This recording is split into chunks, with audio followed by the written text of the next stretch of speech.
Welcome back to the Warframe Villa, live from Los Angeles. Let's blow out Janet Choa's ears. We have no respect for anyone who works with me here. I'm Jeff Grubb from Giant Bomb. Thanks for tuning in. We're going to be here today, tomorrow, talking to a bunch of cool people. That includes Gavin Verhey from Magic the Gathering. How's it going, bud? It's going great. I'm so excited. It's my first Summer Games Fest, and more importantly, my first ever Giant Bomb interview. So That's to be here with you guys is going to be Absolutely. great. Yeah. You missed it earlier. We introduced a mug. It was a big moment. Dan Reichert almost died. It was, the moment of the show. Everyone's talking about it. So if we get someone to actually die here right now, that'd be an upgrade over where we were before? Or? It would be. Well, yeah, we'll see. Well, there's 4 of us, so the odds are... I nominate myself as tribute. Ben Starr is here. Ben. Yay! How you doing, Ben? I'm good. I've come here to die today. Yeah, good. This is where we do it. We needed a big moment. It's a big moment for the show, so I thought I'll die So for you. selfless. I am, yeah. And the great thing is you get to vote at home about how I die. Oh, fantastic. That's All right. amazing thing. That's in the chat right now. Make it happen. Yeah. Jen English is here as well. Hello. Jen, how's it going? I'm here to murder today. All right, yeah. Not everyone has to die. No. No? Not me. No. You'll do the killing. Yeah, you go. I was going to introduce you. Yes? Yeah, how are you? I'm good. Are we just having a chat? Let him now? do the show, yeah. Yeah, great. Anyway, thank you. So anyway, back to Jeff. No, it's all right. No, please. Jen, how's it been hanging out with this, clown over here? Awful. Yeah. Like one of the low lights of my life. Don't be like that. I've had a nice time with you. No, we're having a very lovely time. We're in LA. Although it's gotten a bit sunnier. I feel like every time I've been to LA, which is all of 3 times, it's been grey, and I feel like I've been sold a lot. You've gotten the unseasonable time each time. That's wild. I do agree. I feel like when I come to LA, I'm like, sunshine, going to the beach, it's going to be nice. And today there were clouds all day. Yeah, so it's a bit rude, actually. It was legitimately False cold confidence. here in the first couple of segments. Coming in from this door over here, it was like, I'm actually chilly. I put on a sweater, and then that ruined the mic, so I had to put this back on, but whatever. I feel like I out-Britished myself. You opened with the weather. I opened You opened with the weather. I didn't want to say anything. And not only that, you brought it here. You brought your weather with us. I did, I'm sorry. We can go stand in a line next if that's interesting. yeah. What are other places? Let's talk about weather in other places. as well. Sure, That's the yeah. kind What of do you think, Sao content. Paulo? Yeah, I mean, like, does anyone want to get on their app and tell us what the temperature absolutely. is there? We can get a weather report. I think that's good. Our meteorologist, Mike Minotti, yeah. For sure. Great. So anyway, the weather. With the weather. How do we feel about that? I'm not even sorry. All right, let's get into it. Let's move away from the weather. Fine. No! Okay, well, let's start with you, Gavin. Gavin, so you're at Summer Game Fest. Why? Yeah, so I was the lead designer on the Final Fantasy Magic the Gathering set. We've been working on this thing for about the past 5 years is when the first talk started. So imagine wherever you were 5 years ago, right? A lot has happened in 5 years. I started working on the set during the pandemic, and to have it finally come out after 5 years is amazing. Like, the audience reaction has been incredible, and getting to work with Square, who, I'm a huge Final Fantasy fan. Final Fantasy 1 was the first game I ever purchased. So like, it means so much to me now to have this thing come out and see the fans just overjoyed with it. I guess I never thought about it. So the idea that it takes that long to get it done, like what is the process like? I mean, generally speaking, don't have to go day by day or anything like that. Yeah, totally. But so the talk started in 2020 to kind of sign the agreement first, right? So that was not me, that was people, who were doing the inking of deals, right? But then once it's signed, we get into designing and figuring out what the set's gonna look like, what the mechanics are going to be. And it takes a long time to iterate and play test and get everything just right. Also, a lot of work was done with Square. They were amazing partners with us, and so we would go over to Japan and bring cards with us and play test with them and show them what we have. Every Tuesday night for the past 4 years, we've had a call with Square where we talked about them, about what we're doing. So no Tuesday nights for a lot of the people on the team for ages, and they're very enthusiastic about the project, and getting their feedback on it was awesome. So we do that for a long time, iterating, play testing, working with Square, back and forth, making cards. We commission art at some point, so every card in the set has to have unique artwork, and someone has to draw that, so we write up art descriptions and send all that stuff out. And then eventually, about a year ago, we locked the set down to actually ship out and start printing. So we finish our sets about a year before they come out or so. But of course, that is a very, very reductive version of what has been many years. I was, earlier today actually, I'm running like a very sappy post right now about all the work that went into this. And I just scrolled back through the past 4 years of pictures on my phone, looking for like all the moments that inspired me and places I was when this was happening. And just, if you think about how much has happened in your life in 4 years, like the people you've met, the places you've been, the things you've done was important to you, so much has changed. And like, I feel like I've given all these different moments into the set. It has like been a huge part of who I am. Yeah, it's got to be like as you are designing it, how much of the importance of keeping Magic the Gathering open to people so that they feel like they can come into the space and it's accommodating to new players versus, hey, we really just want to reach the core fans versus there's Final Fantasy fans, we want to bring them in here. How much of that does weighs on each decision that you make? Really heavily, right? Because we know that there's a huge enfranchised group of Magic players that have been playing for over 30 years that like want this to be a deep, rich set that shows off Final Fantasy to them. But also, we have all these new players that love Final Fantasy, have never played Magic before, and this is a chance to have them come check out our game, right? And so we want to make sure we're exciting the players that have been around for ages and have something for the brand new player. So, we kind of did a little bit of everything. There's a starter kit, so if you're coming on in, you can learn to play there. There's a great experience on Magic the Gathering Arena, our digital game, so you can go and try that out. But if you haven't been playing for 30 years, the set will delight you in all kinds of ways. So it was a very careful line to straddle there, because we know these collaborations get a ton of people in who are brand new to Magic. And we've seen that. The excitement from Final Fantasy fans coming to Magic, like, on social media, a question I keep getting asked is, all right, I just want to start with Magic. Where do I even begin, right? I'm a Final Fantasy fan, and seeing that is really exciting, but also means I hope we made the right decisions along the way. Yeah, seems like it. As far as designing the game itself, like, what's your process like that, or for like that? Because you were a player for a long time, right? And yeah. then, did you have ideas while playing? You're like, man, one day I would like to see this, and now you get to finally do that? I find inspiration everywhere. Yeah. Like, one of the ways I find inspiration is by playing Magic, of course, right? My history of playing Magic, I was a professional player before coming to Wizards about 14 years ago. So I have a lot of history playing Magic. Now I go out and I play Magic and I get ideas there. But also literally anywhere a card idea can come from. I was hiking Machu Picchu and designing cards on the way up there, right? I was redecorating my house and a frame fell and I thought of a card idea, right? One time, there's this card called Absolute Virtue. If any of you have played the original Final Fantasy Online game, Absolute Virtue is like this big boss. It's this huge boss that's very hard to defeat. And I could not crack the card. And I was up late one night working on it. I could not figure it out. And I fell asleep at my desk. And I woke up and I had a card idea and I wrote it in, right? So like literally they come from sometimes all around, while I'm sleeping, while I'm out doing stuff, or yes, while I'm playing Magic. So inspiration is everywhere and you have to be open to it, I think. Yeah, very cool. Ben, you are, speaking of being everywhere, Yeah. You're everywhere, huh? Yes, I am. How's that going? Well, this is very fortuitous that I'm here. Really. Yeah, you guys. I mean, the fact is, like, I was with you in Boston, but a few weeks ago, talking about like revealing this set to the world, and you're absolutely right, Gavin. Like, the amount of people who do not play Magic, but are either Final Fantasy fans or lapsed Final Fantasy fans or lapsed Magic fans who want to get into it. It's been this whole new thing because you've created a new set of collector's items for huge fans, and also people who want to get into the game. And you've given people access to it. Well, this is a thing that's been around for so many years. How do we do it?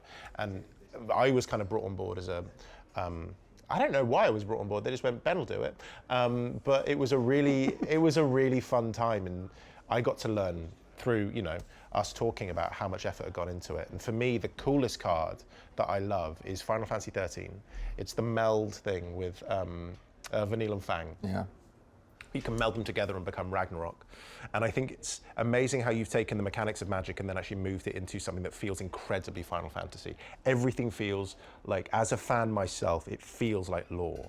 And it kind of made me go, fuck, am I really, really, really going to start becoming a Magic fiend now, simply because of that? And then obviously it's a drug, and it happens, and you want to do more and more and more, and it's this amazing thing. And we're going to MagicCon, in a couple of weeks? Yeah, and we're going to do the same thing. Yeah. So if you fancy coming and say hi, we're going to be doing a very similar thing, but looking in depth at more of the stuff that we've done. And it's been wonderful getting to know you and how much work the team have put in. It's been really awesome. Well, the feeling is very much likewise, Ben, absolutely. I mean, you talked about like Fang Vanille there, and when we look at ideas for designing cards with Final Fantasy, we start with the characters, right? And the first thing we did is we made this kind of 3 tiers of like, we know we have to have these characters, tier 1. Of course, yeah. We probably want to have these things, tier 2. Then we're going to have these kind of deep cuts, these tier 3 things. And then we wrote them down. We're like, all right, let's start designing, right? Let's figure out what Vivi's going to do. Let's figure out what Fang Vanille are going to do and do bespoke stuff for them. And so, yeah, this ability called Meld, where you literally flip the cards over and combine them, was perfect for those 2 characters. Did you design the Clive card? I did design the Clive card. So this is a really cool thing. So Jen also plays Shadowheart in Baldur's Gate 3, and you designed both of our cards for Magic. Yeah, I worked on Shadowheart card as well. Yeah. That's very neat. That's a really very lovely fortuitous.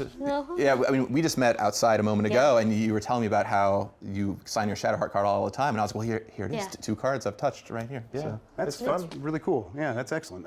Jen, how are you finding Summer Game Fest? Lovely. Yeah, it was a really fun couple of hours, and just it like you said, like we were discussing a lot in the car on the way here about how the indie developers how it felt like so many of these games were from smaller teams, and we love to see that. And obviously we've just done a team from a tiny game, and I just think it's a real testament to how you can create this incredible work, and none of the games I was looking at going, yeah, it looks like it's from a small team. Like so many of them were so fucking impressive, and yet from a team of 20 to 50. Yeah, it was like this madness. was made by 8 people. Yeah, and you're like, how? Yeah, what was the game?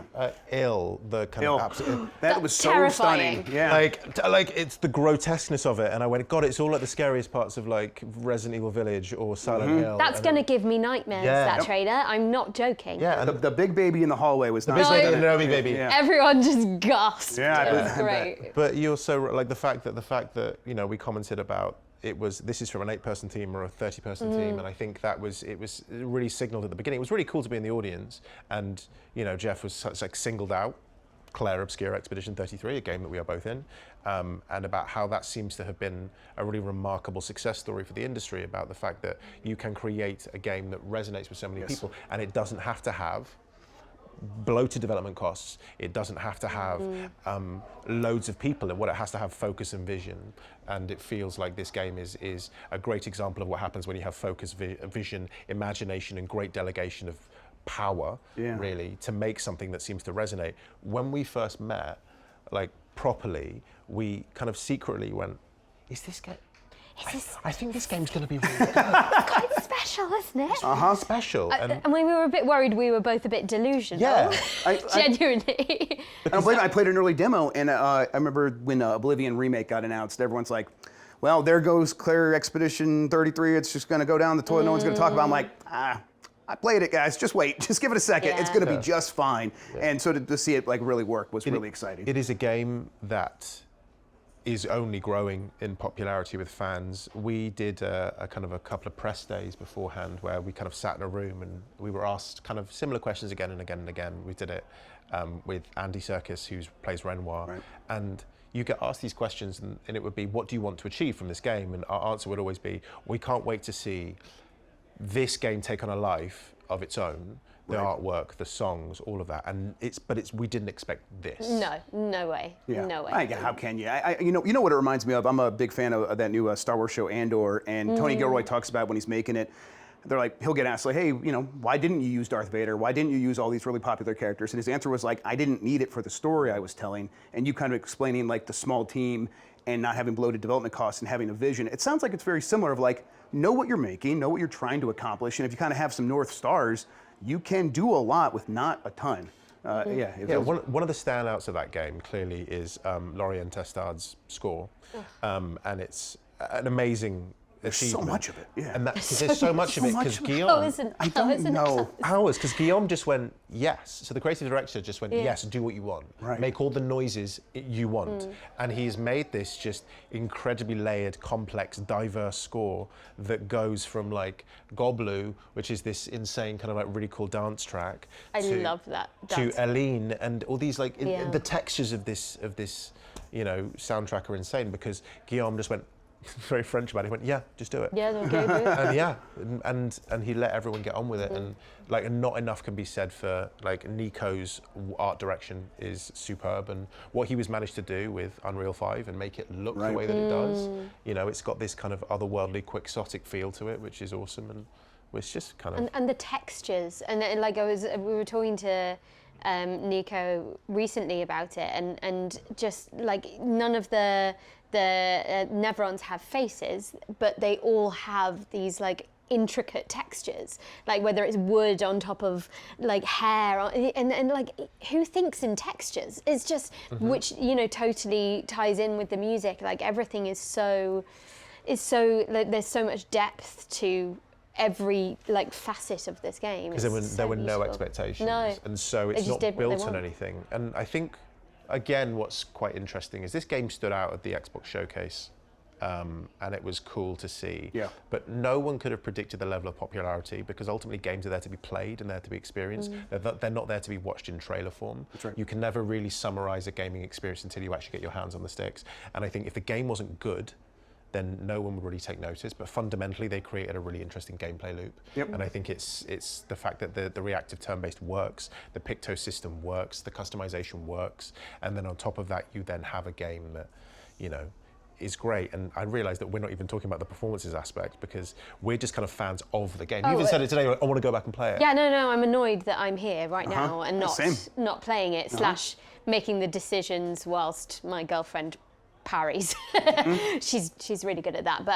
But yeah, no, I'm obsessed with it, like to the point where I've completely fucked my sleep cycle. Yeah, one of the guys on the team was like, that's the game I have to finish before we go out to California, before the Switch 2 is out. I'm like, yeah, I get it. You want that behind you for sure. I think to your point about like this game sort of being a little bit of a defining moment, or at least that's how I feel about it, that does lead into what Jeff Keighley was definitely trying to say, is like, here are games that you should hear as this. Maybe this could be the next Clair Obscur Expedition 33, and you know, I think that's a pretty noble goal for a lot of small teams to have. Is like, you can have a vision, you can execute on it, the tools are there. Do you think this is going to be a little bit of a renaissance for small teams? Do you think it's going to be possible for people to replicate this success? Yeah, I mean, yes, I'd hope so. I'd hope that Clair Obscur Expedition 33 isn't the last great game of its kind. Bad news. I would imagine the industry is going to learn a lot of lessons, bad lessons from it. I think a lot of people are going to want to take the wrong lessons from this sort of thing. But also, I hope that what it means is that you can take a chance on a AA game and don't have to be as, snobby about it, being like, I only play AAA games. There is joy to be had in the AA space, and hopefully there's joy to be had in funding the AA space, that it doesn't have to be seen as less than, because ultimately it's up to publishers to give people the chance to be like, I'm going to take a chance on this team. And it was like amazing, open up PlayStack, Mortal Shell 2. Oh my God, that is an upgrade from Mortal Shell if ever. Like, yeah, that was mind-blowing. I did not recognize it. Yeah, I was like, that game, I'm so excited for PlayStack. I've obviously worked with them with Balatro and seeing what they did with Mortal Shell, but this, I was like, wow, they've made... It's actually Wout. But Wout beforehand was excited about what he was going to show, but I didn't realize it was going to be that. And I was like, wow, they've made kind of like Bloodborne on steroids.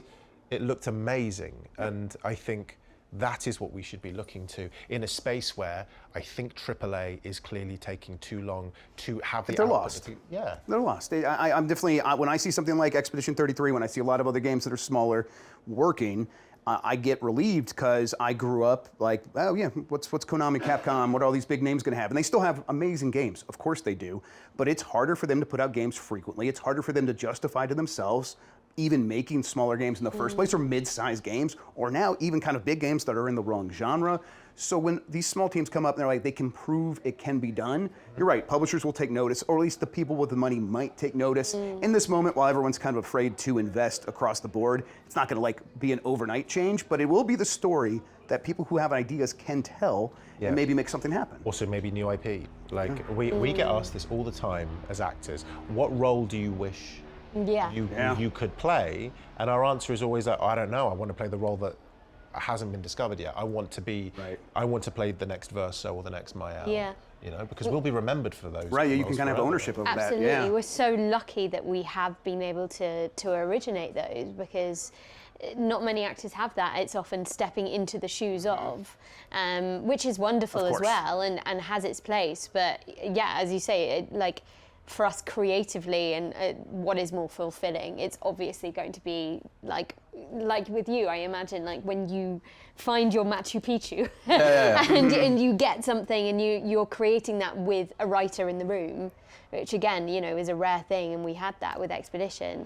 It's so much more fulfilling, and I think it comes across when you're playing, like that passion from all sides exudes itself into the gameplay, and I think is all the better for it. And I think players have rightfully responded to that like beautifully. Yeah, there's a moment towards the end of the game that you and I have a scene together, and I think Guillaume, the pressure that he said, is like he's He's this crazy genius, but he's very blunt when he wants to be blunt. And he just said, well, before, pretty relaxed in most of the sessions, said, do what you want to do, really kind of like give it life. We really want you to bring what you want to bring to the character. Before this session, he went, this is my favorite scene, don't fuck it up. Hell yeah. And I was like, oh my God. It's important to know that one, right? Yeah. Like, Merci. yeah. He sent me a really nice message a couple of weeks ago, which he said, I've never told you this, I've never said it to you, but I think you did really well in that scene. And I was like, oh, thank you. It is ages ago since I did it, but thank you so much. I wish you told me a year ago. Yeah, because I wasn't sure. Like, go home, freak out. But those scenes that I do with you and some with the rest of the cast as well, like, they're some of my proudest moments as an actor. Like, I think they came off so well, and I'm just like, so love happy. hearing that. That's awesome. Hey, you guys did great work in that. I think that game is a lot of fun. I'm not even an RPG guy. I gave you shit about Final Fantasy VIII once. Well, I think I might have been wrong about this entire genre when I played this game. Yes. I think one of the incredible things about it is, I was hanging out with my brother. He's finished it. I'm just starting it. It's great so far. But he called it art, which I think is like a really great phrase for what I've encountered so far in the game, where it really feels like it's telling a great story, and it feels like you're watching an amazing piece of art unfold in front of you. You can feel the art in everything, though, right? The performance, of Everything. course, but in the gameplay, the mechanics, you could tell that this was made by someone who thinks the mechanics are art. Right. Yeah. So it's a story that could literally, and I know obviously there's going to be a film and all that sort of stuff, great. But the way this story is told could only be told through the interactive medium of video games. And that's very cool to be like, there's a reason why you love this hobby, and this game is a great example of why you love this hobby. Yeah. Because actually, there are choices to be made in this game, or there are things that you can do with this game, and your enjoyment derives from the simple fact that it is a video game, and it combines all those things in a way that makes you go, oh yeah, this is a hobby or a passion that is worth investing in. And it makes you feel validated for being a part of it, being like, see, this is cool. Yep. Now, if you could make every idea come to life with an unlimited budget, like a card game, where it's like any idea can be a card, I love that. We do got to wrap up, but thank you all so much. That was an excellent panel. I really appreciate talking to all of you. We're going to get to our next segment here pretty soon. We're going to get out to the Fungalow here at the Warframe Villa or something. I don't know where we're going, but thank you for tuning in. We'll be back with another segment here very soon. Thank you so much.